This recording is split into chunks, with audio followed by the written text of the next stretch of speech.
All right, this is our next episode of True Wrestling Fans Discussions, continuing our Survivor Series review series, Survivor Series 1988. I'm your host, Mike. I'm Frank. Let's get into it, man. This was I really like this Survivor Series. Yes, we do. This tag team, they had a tag team Survivor Series match that was way better than the year before. You had the Mega Powers in this. Unfortunately, you had once again you have the replacement problem, like we had in 1987. Well, it's going to be a common. This is going to be a common theme going forward. Pretty much Yeah. all the way through. We're doing up until 92, so we pretty much have a substitution for in at least one or two matches in every one of them we're Yeah. going to do. So let's kick this one off. They had the co-captains in this one. So it was co-captain, Intercontinental Champion, Ultimate Warrior, co-captain Brutus the Barber Beefcake.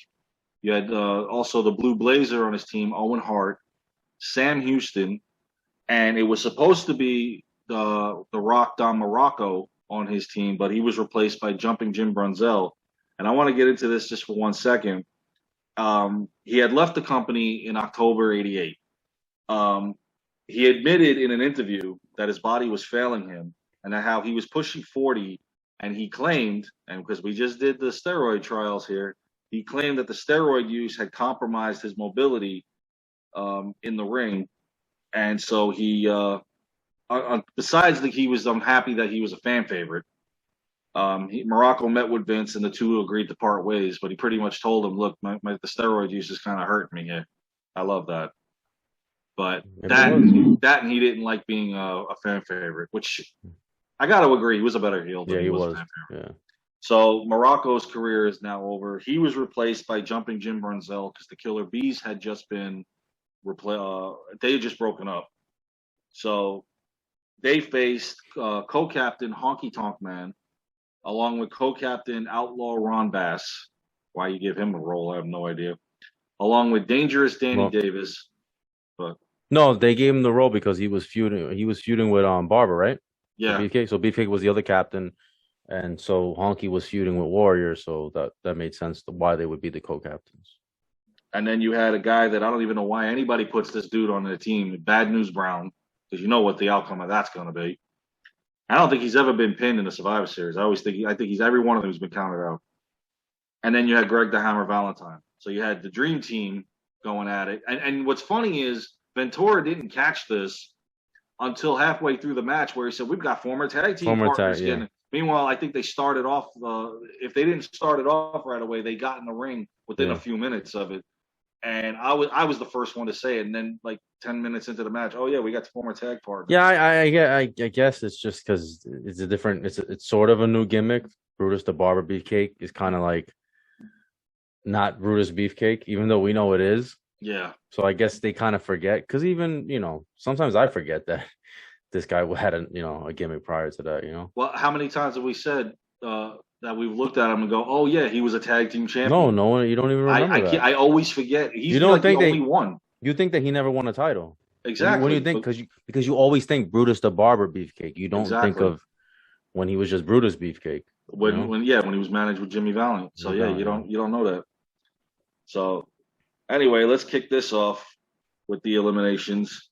First one out within a minute, which this guy needs definitely a career change, was Dangerous Danny Davis. Yeah, he was out of there. Brutus Beefcake takes him out, so he's the first one gone. They got him with a sleeper hold, right? And that was it. Mm-hmm. Yeah. I don't understand why they ever did a gimmick with a referee. At least, okay, I can understand when you did it at the time of the storyline when he screwed over Tito and the Bulldogs. Yeah. But now it's like 2 years later.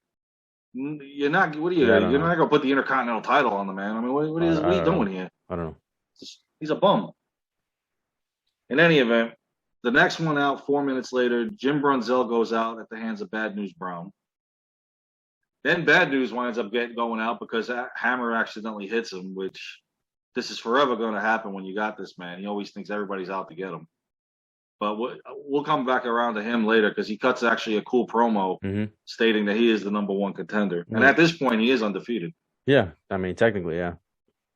So he gets counted out. So now Honky's team is down 2 guys.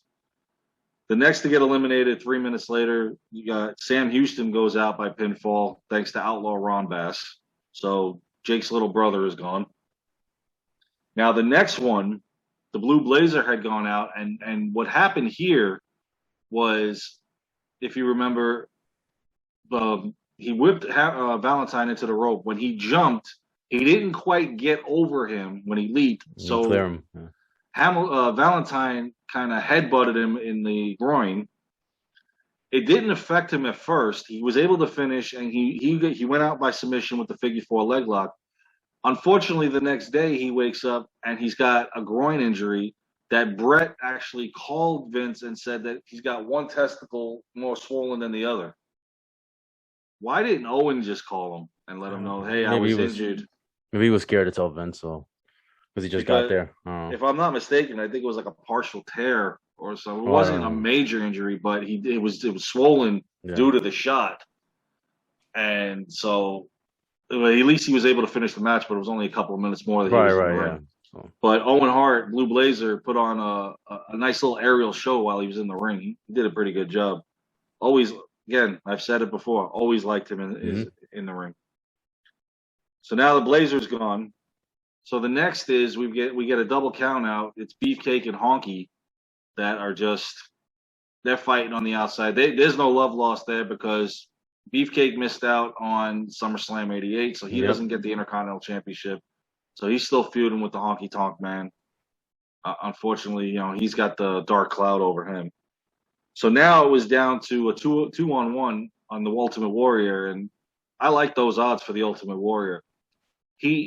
The only thing I didn't like, though, he didn't win in true Warrior fashion. It was like 2 double axe handles, and that's it. He pins them both, Valentine and Bass, and that was it. Yeah, that was no press slam, no nothing.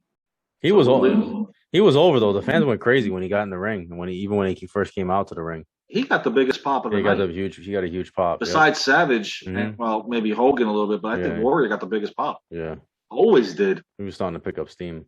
Despite what people want to say, the man was drawing, and they were there to see him. So your sole survivor was the Ultimate Warrior in this one. So my hats off to him in his Survivor Series debut.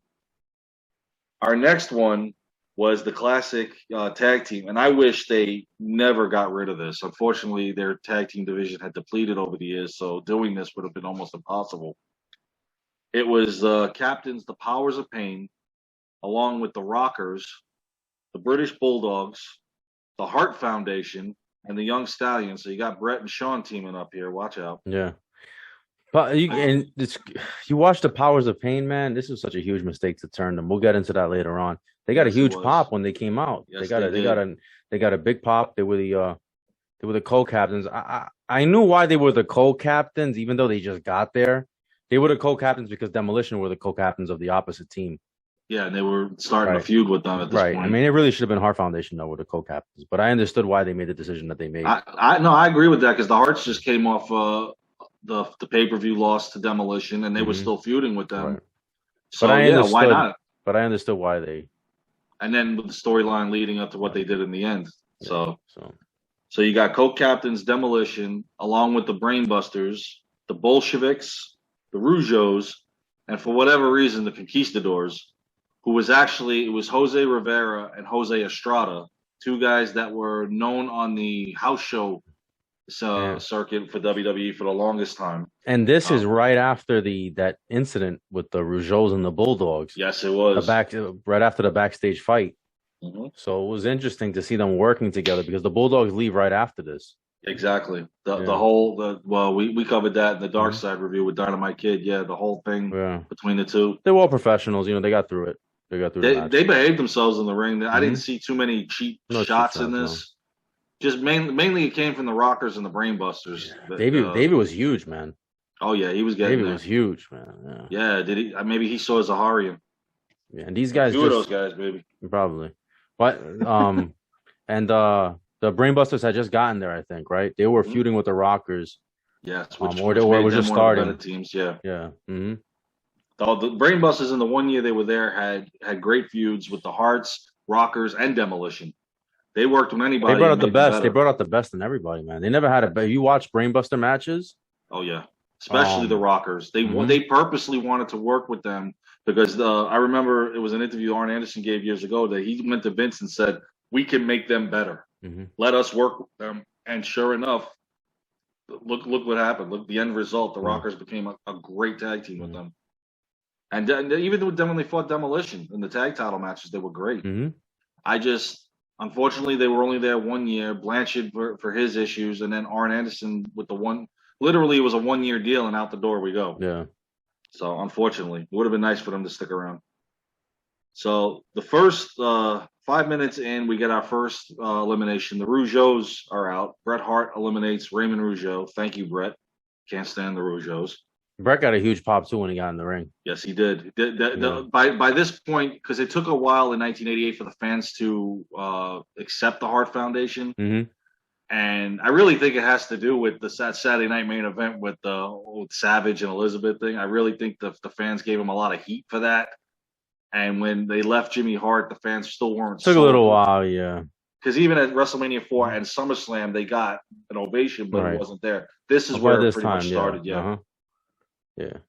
So unfortunately, the next elimination was the Young Stallions, who came off as rock stars the year before, and now you're the first team on your side to be eliminated. Boris Zukov eliminates Jim Powers. That was just a shame because again, I mean they had to get eliminated though. I know, and it made sense that they were the first ones to get eliminated based on the other guys that you had there. Not taking anything away from them, I'm just saying they were kind of low man on the totem pole. If you look at the pretty hierarchy. much at this point, now that the Rockers were there and stuff, So Zukov eliminates Powers, and then quickly Marty Jannetty eliminates Zukov. So now the Bolsheviks are gone. I never cared for that team anyway. I liked them. The Bolsheviks? Yeah, I liked them. I like the squash. The whole Soviet, I always like the whole Soviet thing. So because of Rocky IV, I always like the whole Soviet gimmick. So I can't wait for that. Now you mentioned Rocky IV, the extended cut. I got tickets. I got tickets too. November 11th. It's a one night only, right? Yes, but it's gonna be available to on demand the next day. Who's carrying it? I haven't found out. I'm buying the DVD anyway, so it don't matter. But I know we're getting sidetracked, but a little bit. saw the extra scenes and I loved it. Hey, it's Rocky IV. We bring that in anytime. Yeah, exactly. Our next elimination was Tully Blanchard eliminating Bret Hart. So now the Hart Foundation was out. Well, unfortunately.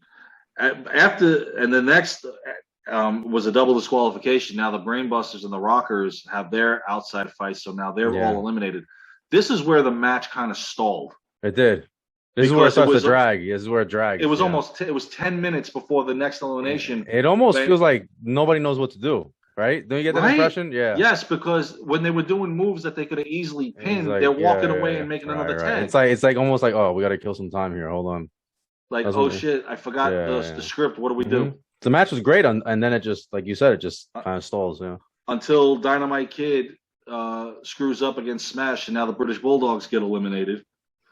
So now at this point, once that happened, the match picked up because now it gets a little interesting.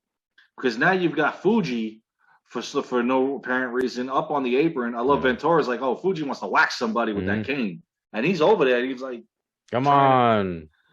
And then Smash goes up against the rope, and Fuji holds the rope open, and Smash comes out, and he winds up getting counted out. And this obviously, for whatever reason, now Fuji is turning his back on the tag team champions, and he whacks Axe with the cane. They body slam Fuji. So now the fans don't know what to think because they're not quite sharing Demolition at this point. But what really made it even worse at this point was the Powers of Pain come over and dust him off and put him in their corner. And now we just saw a change in the regime. And the fans are like, wait a minute. Now, they still cheered the Powers of Pain when they eliminated the Conquistadors. Still can't believe it came down to them.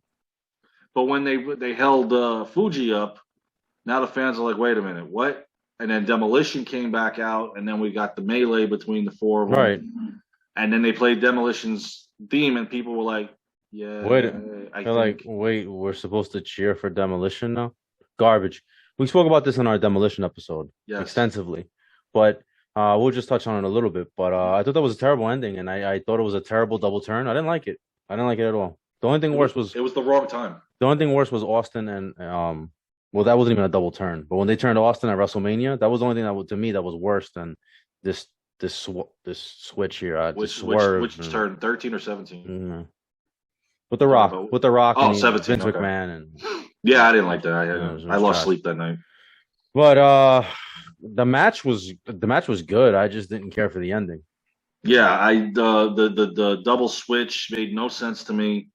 Powers of not here anyway. Powers of Pain. Again, we mentioned this in the Demolition episode. Yeah. Powers of Pain were good baby faces. They were really over, and I know that Demolition was getting popular and people were starting to cheer for them, but that this was a trash way to do this.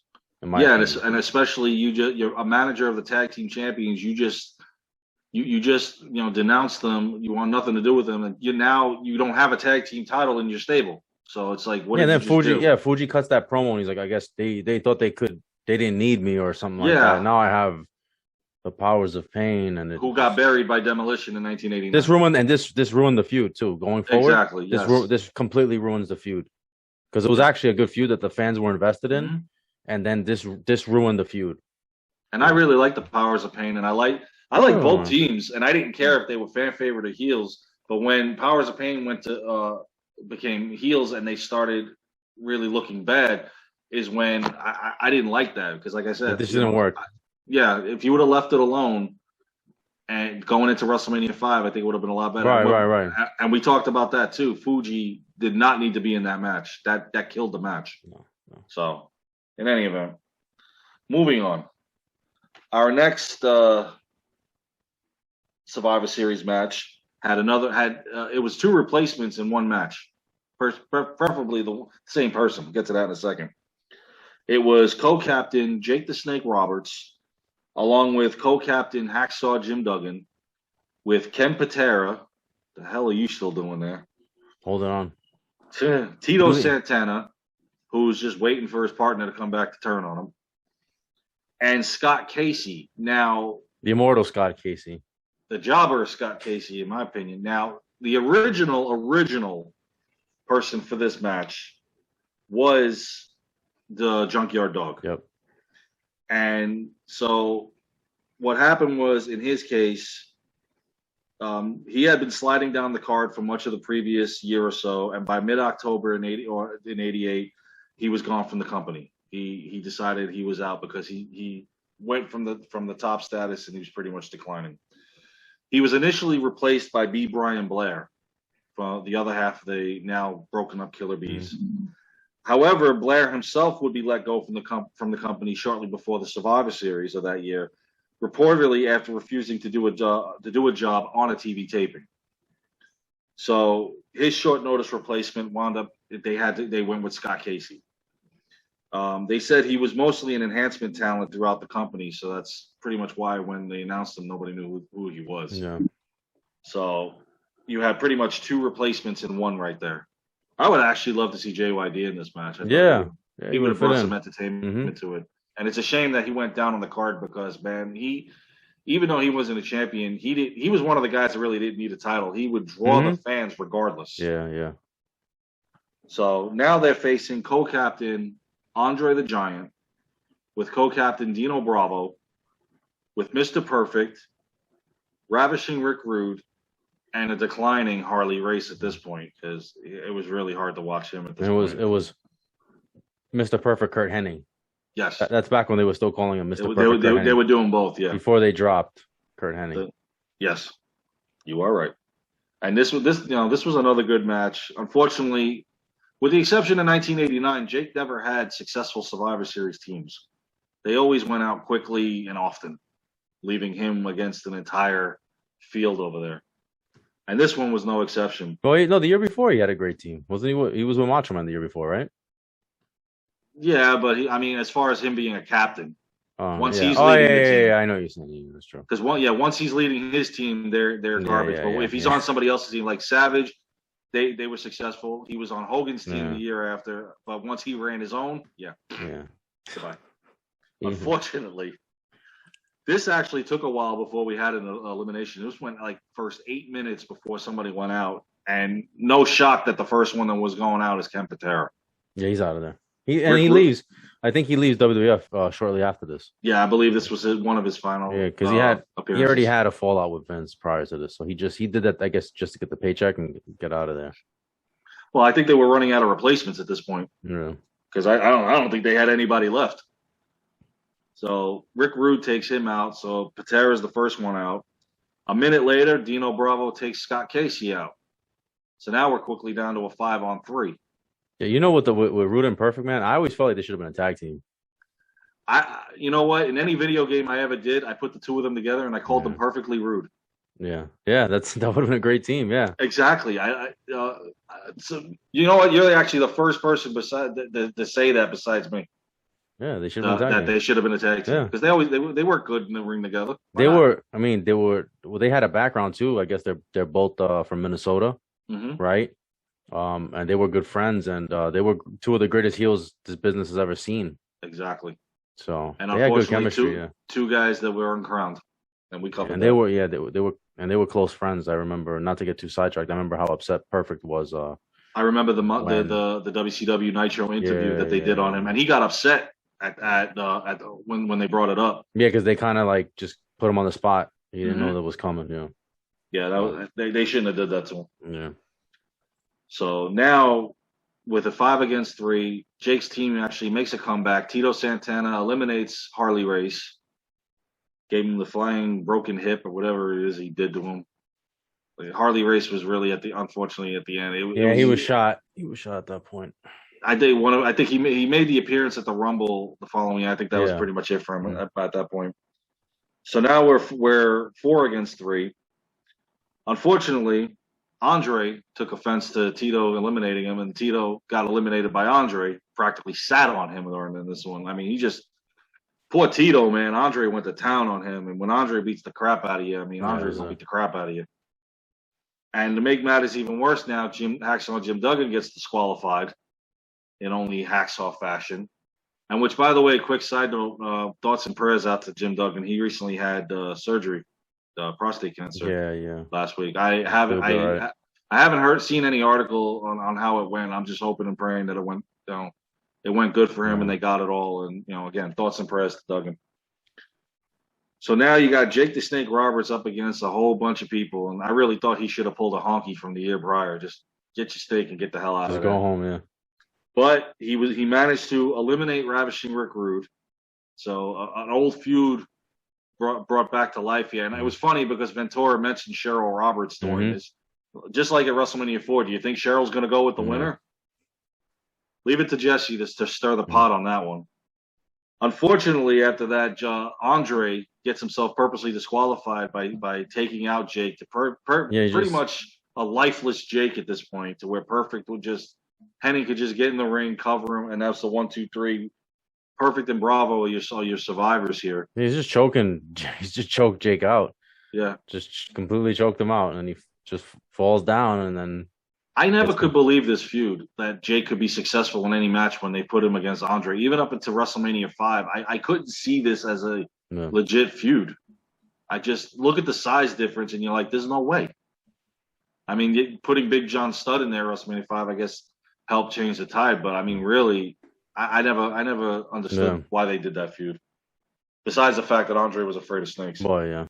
So then at the end of the match, Jake the Snake, he grabs the snake because Andre was afraid of the snake. And Andre takes off running. But I think they edited something out on the network because on the Peacock, because I feel like there's an edit when I'm watching it, and I haven't seen this on Coliseum home video in a long time, but it kind of cuts, like Jake goes to get the snake and then Andre's already gone. I don't know if you noticed that when you watched it. No, but you got me intrigued now. I do have the DVD. I have it too. Back in the day when they brought out the Survivor Series anthology, I bought the first volume because I was missing the first 3 in my collection. So you got me intrigued enough to where I'm actually going to put the DVD on and see if that holds up. Because I could be wrong, but it feels like it feels like there's an edit there when he goes to get the snake and he's already down the ramp. Andre's already like down the ramp. I wouldn't be surprised because Peacock edited a lot of content. They do that. Like they took out the WrestleMania 6 match. I mean, there's no telling what they did. Yeah, what I was going to say about that match. The thing about him being afraid of snakes is that years earlier, he was on the snake pit when they were both heels. Yeah. And he wasn't afraid of snakes. There were snakes right there in the snake pit. He wasn't. And then later on, I guess they retconned it, and now he's afraid of snakes. Whatever. It is what it is. So, right before we get to the main event, they had cut a bunch of promos with the wrestlers, but the one that stood out was when they interviewed Bad News Brown. Mm-hmm. And despite the fact he didn't even know where the camera was, no matter where they put it on him, he was looking elsewhere. He pretty much made himself the number one contender for the WWE title. He wanted a piece of Randy Savage. Technically he was undefeated still in the WWE. Yeah, technically, like Andre was for 15 years. It's actually funny because right before Savage turned complete heel, that was the last feud that he had for before WrestleMania. Well, he fought Warrior before WrestleMania 5, but as a fan favorite, he had the street fight match against Bad News Brown where he did defend the championship against him. But he made himself the number one contender. And I mean, but at this point, the field for challengers was kind of a little weak because I mean now you have the Hogan and Savage team feuding with Bossman and Akeem, which I didn't think they were at that level just yet. So the challengers for Savage were coming up a little short. Yeah. Until they pretty much they carried it to WrestleMania 5. Yeah. Bad news. Another guy that's from Harlem. That's not from Harlem. Exactly. And another guy that thought he was should have gotten the world, but I didn't see it.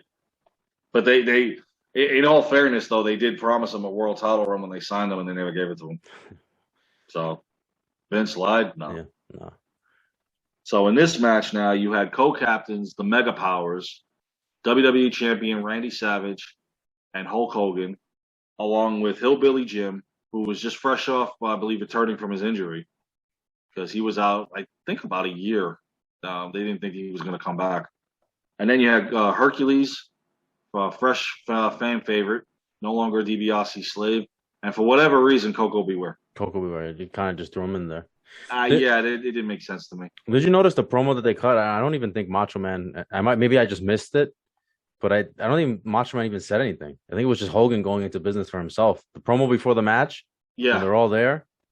It's just everybody got a word in. I don't think Savage did. And I don't even think he put Savage over. When he starts mentioning, we got the high flying moves over here, and we got the power over here, and we got what over here, and what you're gonna do. I don't think he says anything about.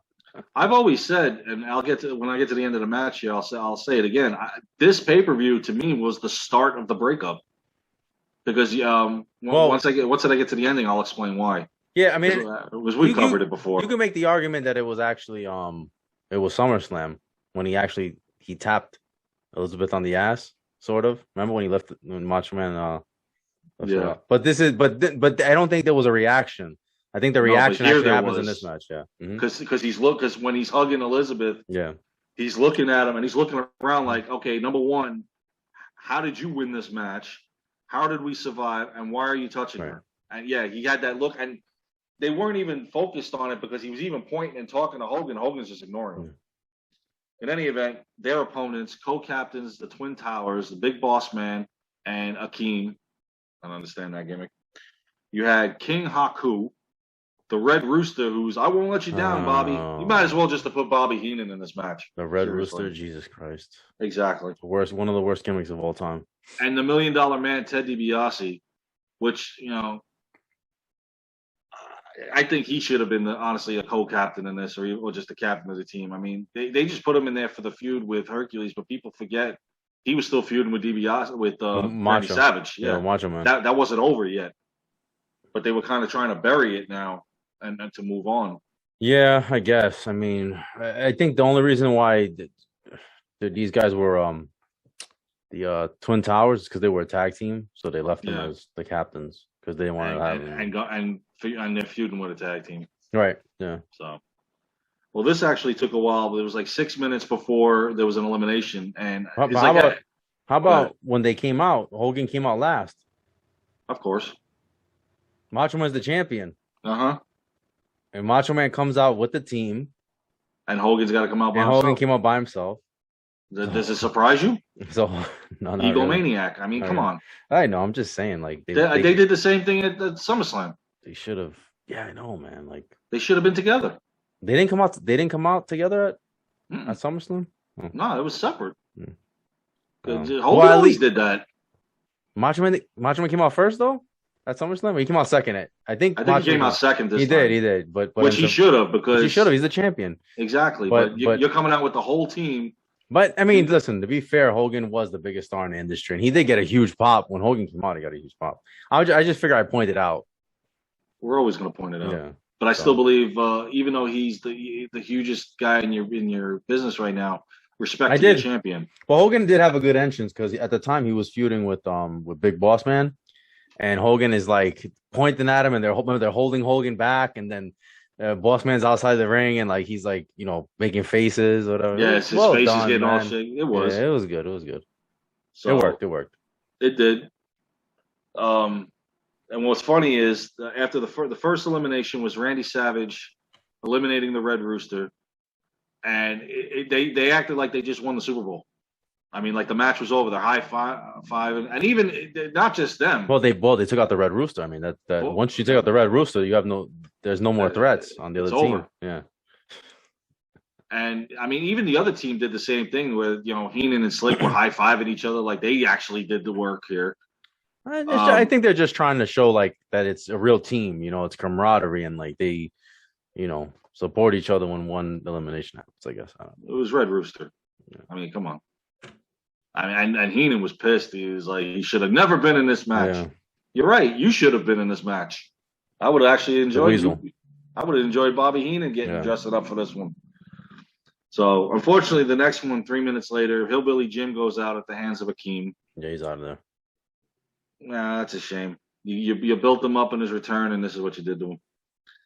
And then 2 minutes later, after that, now Coco Beware is gone at the hands of Big Boss Man. Say it ain't so. Coco didn't last till the end.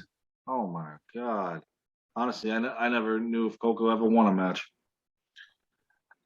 The next two I actually got a kick out of because this brought the fans back in it.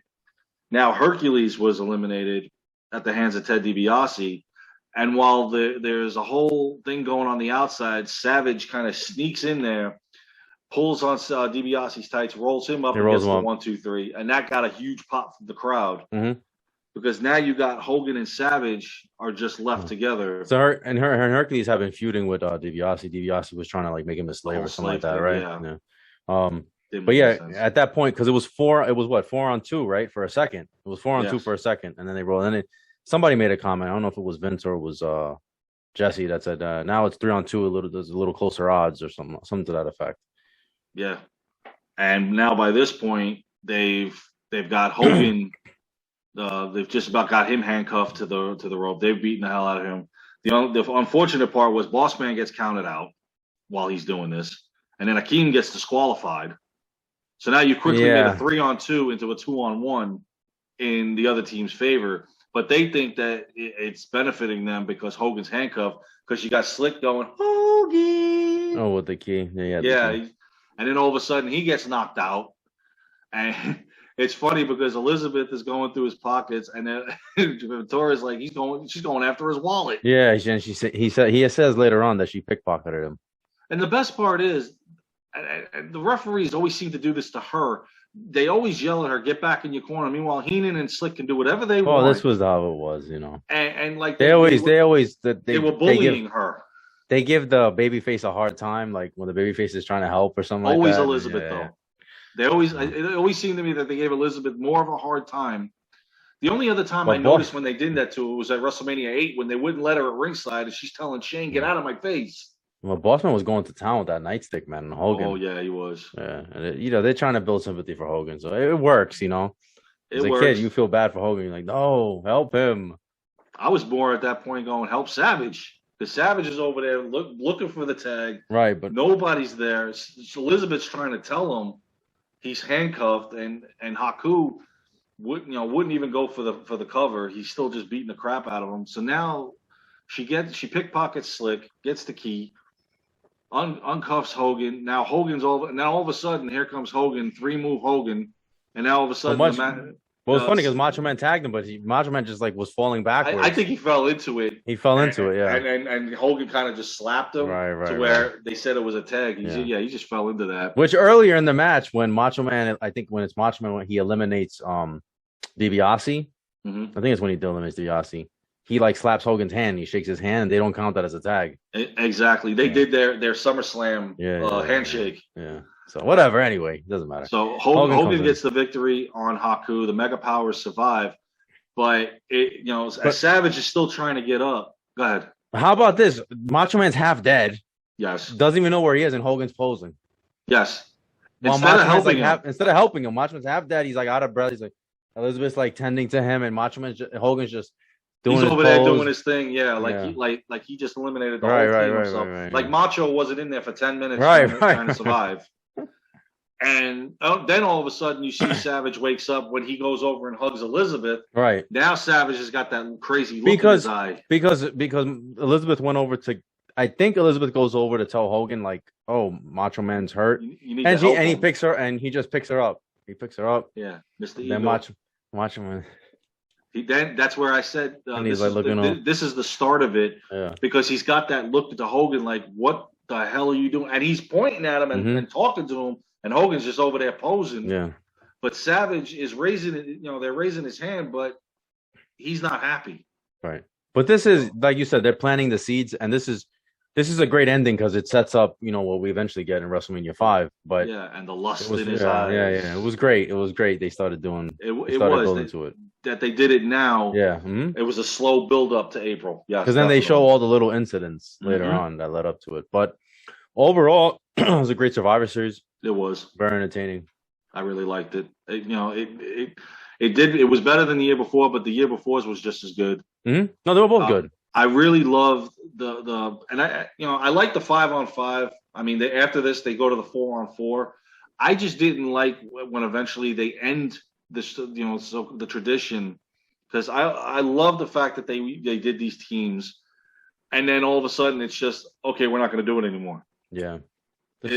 And now you're lucky if you get one Survivor Series match. Yeah. And it's usually cheesy. Yeah. And this one didn't have a women's one, which doesn't matter. Well, the division at that point, I don't even. It was pretty much almost non-existent at that point. It was shot because of the whole thing we had discussed in the previous one with the Jumping Bomb Angels and the Glamour Girls of what happened. And this is the last one that's on Thanksgiving. Yes. The next year, I believe. I think it goes to Thanksgiving Eve. I think it goes to Thanksgiving Eve in 89, right? Was it 89 or 90? Might be 89. 1990 was Thanksgiving Eve. Okay, so this is not the last one. The next one is the next one, I believe. Yeah, they could have Thanksgiving night. Okay, all right, cool. And it also goes to the 4-on-4, and they start naming their teams. Yes, the 4x4s, the King's Court. Yeah, I thought it was cool, man. It was cool. It's good stuff. Hogan had a badass team. We'll get into that. Yeah, he did when we talked in '89. All right, you guys, make sure to like, comment, share, subscribe. See you guys soon. Take care.